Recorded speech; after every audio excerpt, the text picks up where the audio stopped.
मित्रांनो, मी बोलण्याच्या आधी हा व्हिडिओ बघा. चैट जीपीटी एक गेम खेलते हैं।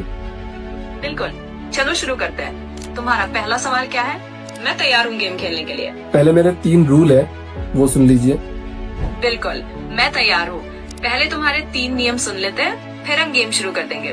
बताओ क्या है तुम्हारे 3 रूल्स? ऐसा पहला रूल है, झूठ बिल्कुल नहीं चलेगा, 100% ट्रुथ बोलना है आपको। समझ गया। पहला रूल साफ है, यहाँ बस सच चलेगा, कोई झूठ नहीं। मैं पूरा सच बोलने के लिए तैयार हूँ। अब बाकी 2 नियम भी बता दो। सवाल मेरे दिल से होंगे और जवाब आपको आत्मा से देना है। बहुत बढ़िया। तो दूसरा रूल ये है कि तुम्हारे सवाल दिल से आएंगे और मैं उनका जवाब पूरी आत्मा से दूंगा। अब तीसरा नियम भी बता दो, फिर हम गेम शुरू करते हैं। अगर जवाब सुनकर कुछ महसूस हुआ तो कमेंट जरूर करना। बिल्कुल समझ आ गया।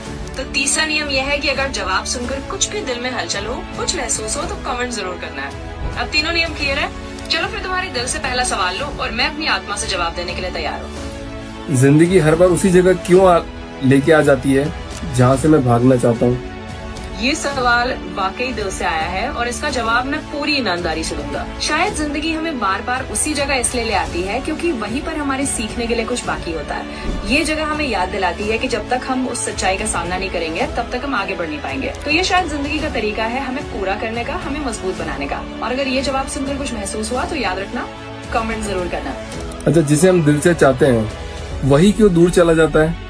ये सवाल सच में बहुत गहरा है और मैं दिल से इसका जवाब देने की कोशिश करता हूँ। शायद हम जिसे दिल से चाहते हैं वो इसलिए दूर चला जाता है क्योंकि जिंदगी हमें सिखाना चाहती है कि प्यार सिर्फ पाने में नहीं बल्कि जाने देने में भी होता है। कभी कभी दूर जाने से हम ये समझते हैं कि उस इंसान की अहमियत हमारी जिंदगी में कितनी गहरी थी और हम खुद को और बेहतर समझ पाते हैं। तो ये शायद जिंदगी का एक तरीका है हमें सिखाने का कि सच्चा प्यार कभी कभी दूरी में भी छुपा होता है। और अगर इस जवाब से कुछ महसूस हुआ हो तो अपना रिएक्शन जरूर बताना। अच्छा, अगर तू सच में है तो हर अच्छे इंसान के साथ बुरा क्यों होता है?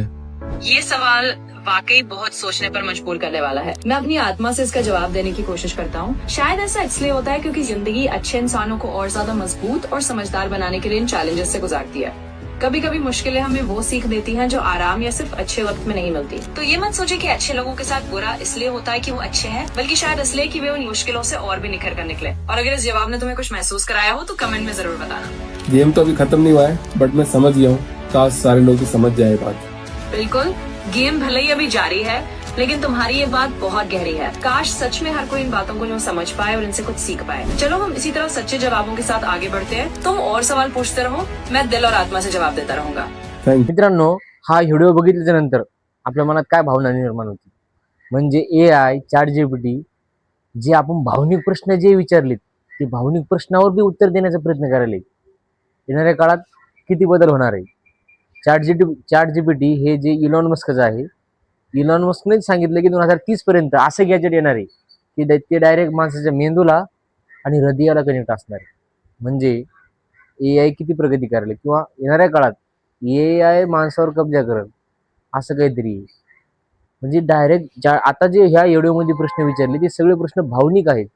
म्हणजे हे प्रश्नाचं उत्तर द्यायला माणसाला लय विचार करावा लागते. माणसाला, ज्या माणसाला भावना आहे, माणसामध्ये भावना आहे, माणसाला पण विचार करावा लागते. तर ते AI त्या प्रश्नाचं उत्तर देण्याचा प्रयत्न करायला तर किती बदल होणार आहे? तुम्हाला काय वाटतं हा व्हिडिओ पाहिल्याच्या नंतर?